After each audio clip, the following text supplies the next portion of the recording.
Elise from the channel Lily and Stitch, and in this video I will explain the Intarsia technique and I will show you a simple technique to knit Intarsia in the round. So Intarsia is a technique to make colorworks with large sections of colors, for example vertical straps. It can be knitted flat or in the round like this. The specificity of Intarsia colorworks is that there are no floats on the wrong side of the work, so the wrong side looks like this, and you can see here how each section of color is linked to each other. For example, I used Intarsia in the round to make the colorwork of this sweater, the Lil'Valley, which presents some large sections of color forming a V on the back, and you can find the pattern for this sweater on my Ravelry and some tutorial videos on this channel.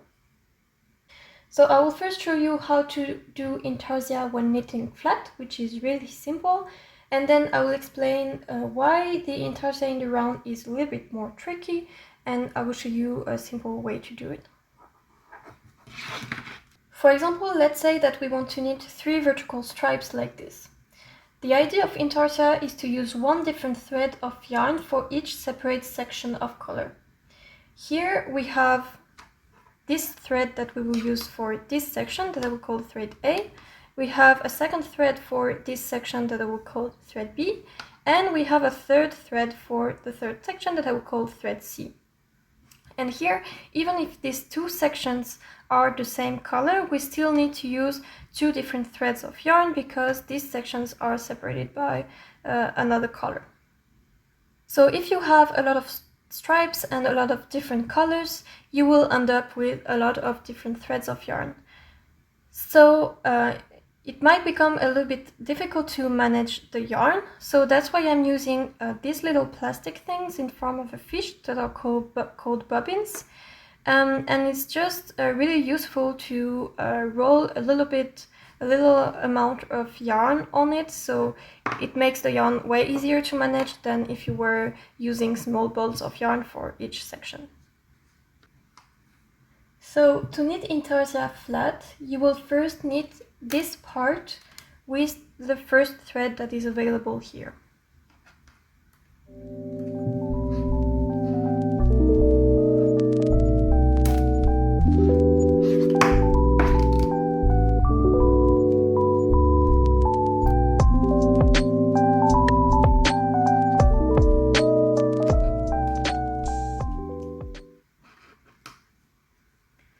Then, when you arrive at the second section, you will need to use the thread that is just here.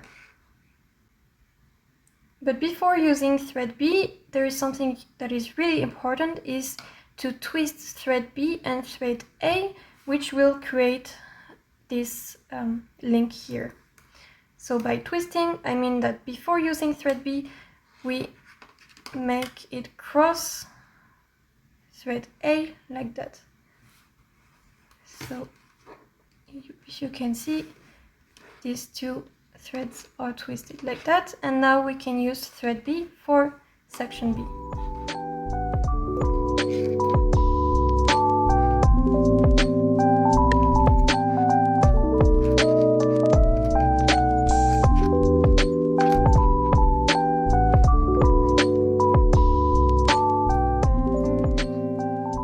Now we do the same again. I arrive at section C.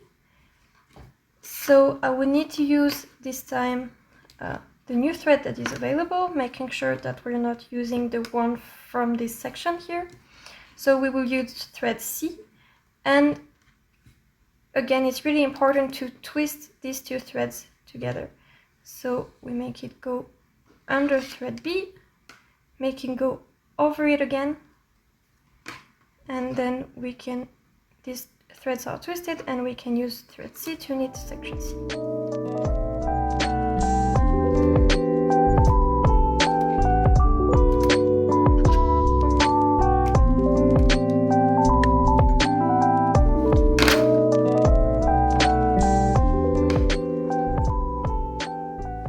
And then you can continue like this. So now we are at the end of the row, so we turn the work and we will purl the stitches on the wrong side.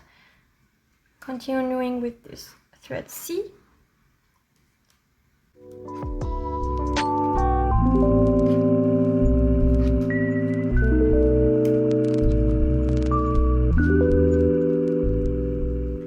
Now I arrive at thread B, so we will use the thread that is directly available, but again we need to twist these two yarns together. So we twist thread B and thread C, and we can use thread B.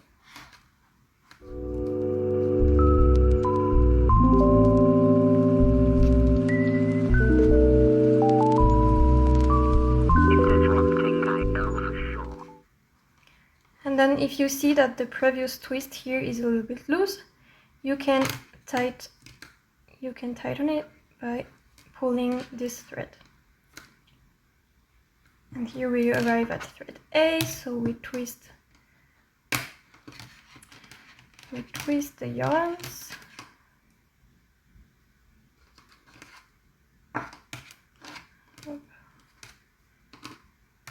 Yes.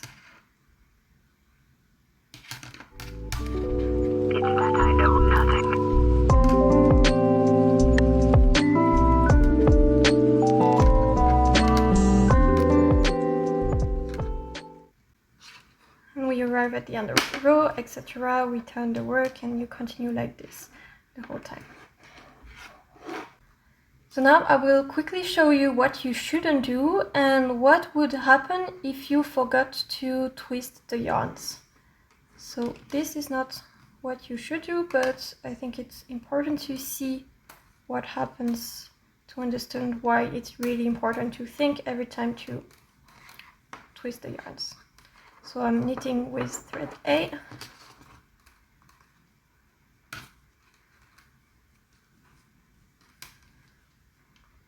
Then I arrive at thread B and I will pretend that I forget to twist them.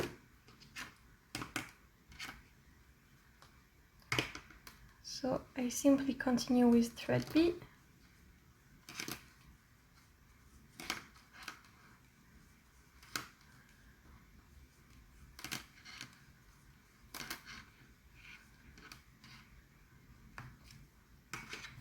Then I arrive at thread C and again I will pretend I forget to twist them.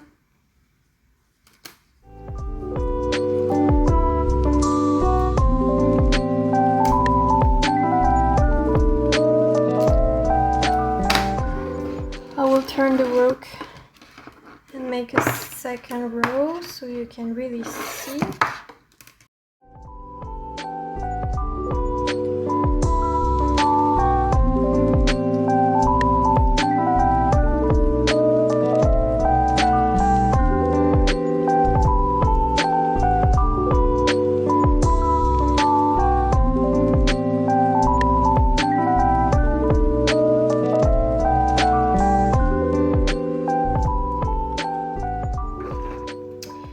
So yeah, I will stop here showing what you shouldn't do, because I think you can already clearly see the difference when the yarn is twisted and when the yarn is not twisted.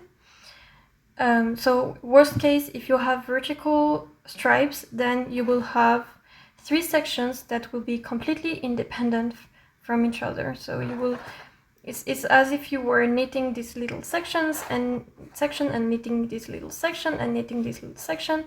And because you're not twisting the yarn, they are not linked to each other and they are completely independent. So you will end up with 3 stripes that are completely separated. And worst case and best case, let's say, if you're not doing vertical stripes, but if you have some diagonals pattern like this, well, you might have parts that are linked, but there will be holes between each section of color. So yeah, you can see how neat it is here when it's twisted. And it's not complicated to do. It's just you really have to think about it every time, and then it will become automatic. The first times you might forget sometimes, but after a while it will just become natural to always twist the yarn when you need to. Now you know how to knit Intarsia flat. There's nothing complicated about it. But what is different to knit Intarsia in the round? So let's say that we want to do again some vertical stripes, but this time in the round. So as before, we will have one thread for each section of color. So I have thread A for this section, thread B for the white section, thread C for the dark brown section, and we have a second thread for the second half of this section. So we have actually 1, 2, 3, 4 sections. And this is the beginning of the round. So I will first use thread A to knit section A.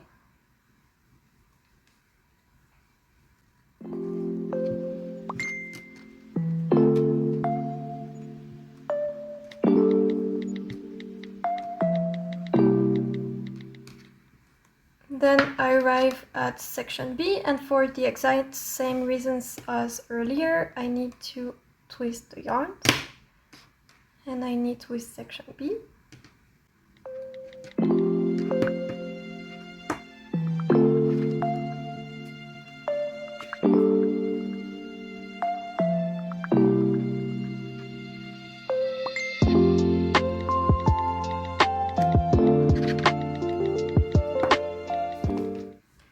Now I'm at section C, so I used thread C and I twist the yarn.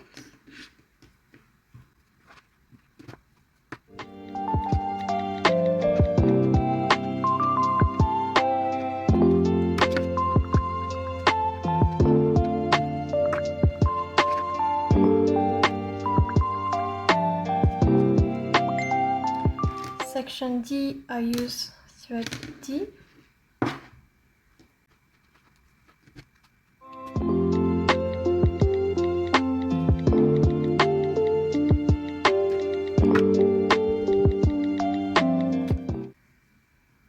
Now I need to pick up a stitch, but you will understand why in a few minutes.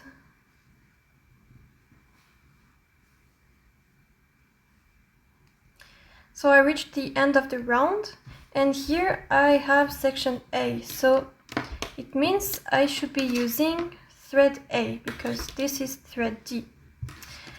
And you see here now the problem is that if we simply continue in the round, then we need to use this one, which means we will need to bring it here. And this would create a big float on the wrong side of the work, which would create holes and problems of tension. And you see, even if we knit this and we arrive here, we will need to use thread B, but thread B is not available because it's where we left it, and because we're not working back and forth, then it's here instead of here, so again we will need to bring it here, which would create problems. So now you see why Intarsia in the round is a little bit trickier than Intarsia knitted flat. So the easiest way that I've found to solve this problem and to work Intarsia in the round really simply is to work in the round but back and forth using wrap and turns. So there are different ways to work Intarsia in the round. You can find on YouTube a lot of different videos on how to knit Intarsia in the round, but I think a lot of them are really confusing and not really straightforward. But I think this technique is really easy and intuitive, but apparently it's not that common, so here is the tutorial.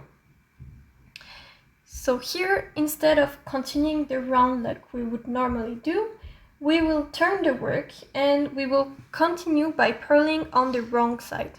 So if we turn the work, you see that we can use thread B for section B, and then we will arrive at section C and the thread C will be available, so that solves the problem. But if we simply turn the work and continue purling on the wrong side, then it's equivalent to knitting flat, because we would do like that, and we would have a round that is not closed.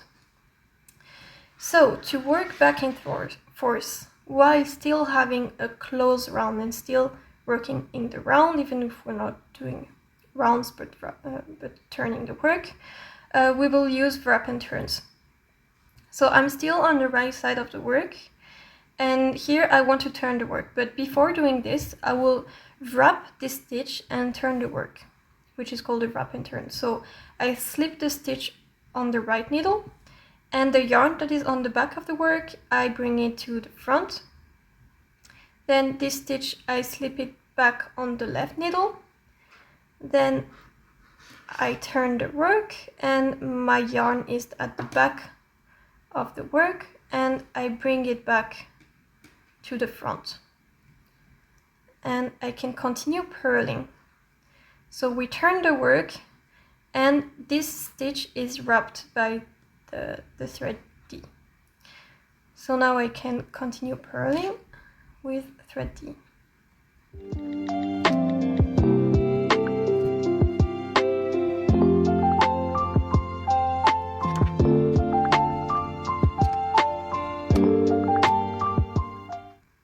Then we arrive at section C, and it's perfect because thread C is available, so we can twist the yarn and continue.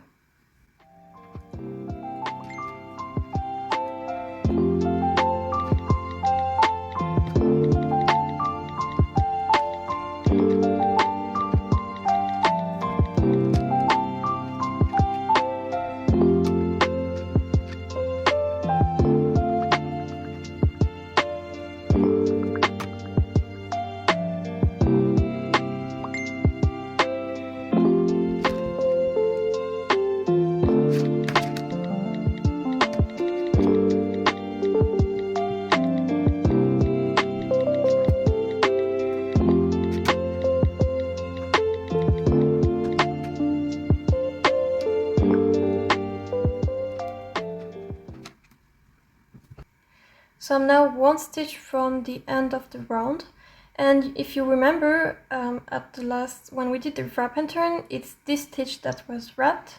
So you can see here the yarn that wrapped the stitch. So what we will do, it will pick up this wrap on the left needle and purl these two stitches together.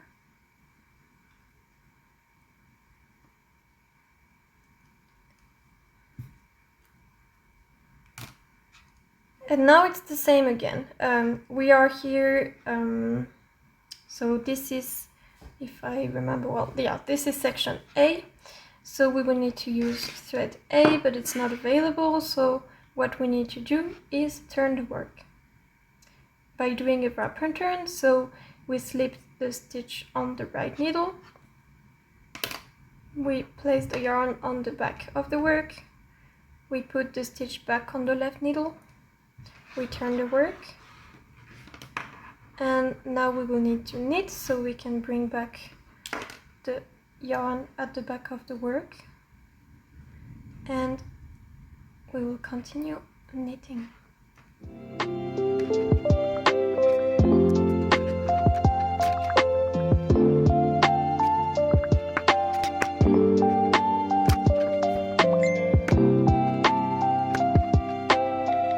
There's a hole here, exactly, because I made the mistake, I forgot to twist the yarn, so here another example of what you shouldn't do. Here I didn't forget, you see it's really neat, but here there's a hole, so always be careful.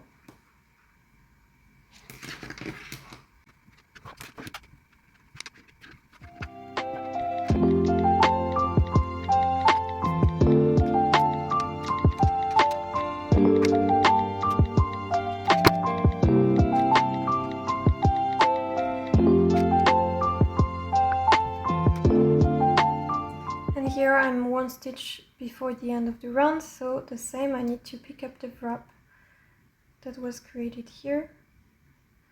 I make sure to untwist these two stitches, and then I will do an SSK.